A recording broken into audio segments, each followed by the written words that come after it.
Bonjour, je suis le Dr Nassiri Benani Hamza, je suis néphrologue praticien hospitalier au CHU de Grenoble, responsable de l'unité d'hémodialyse à Ferrez.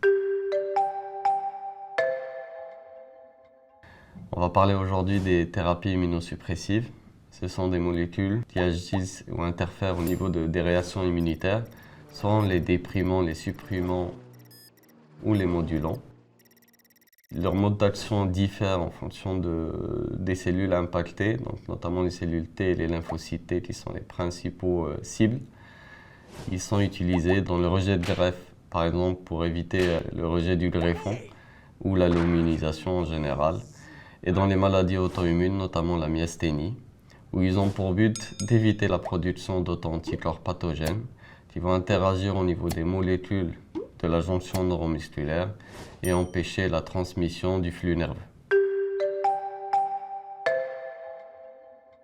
Les principaux effets indésirables sont les infections, qu'on arrive généralement à prévenir par une antibioprophylaxie, mais aussi par une vaccination, qui devrait débuter avant l'administration du traitement immunosuppresseur.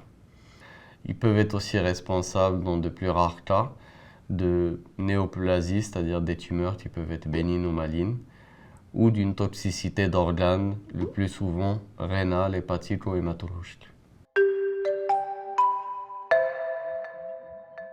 Donc ces thérapies immunosuppressives, ils sont administrées en fonction de la molécule bien sûr, soit par voie intraveineuse, sous-cutanée ou orale. Ça nécessite une bonne observance thérapeutique pour une efficacité optimale. Dans le cadre de la myasthénie, le choix du traitement immunosuppresseur est discuté avec le neurologue référent.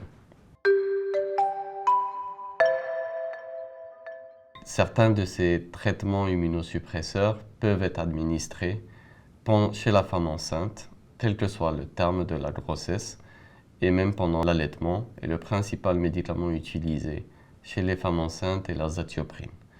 Pour le reste des médicaments, certains sont contre-indiqués, formellement contre-indiqués, notamment le mycophénolate mofétil.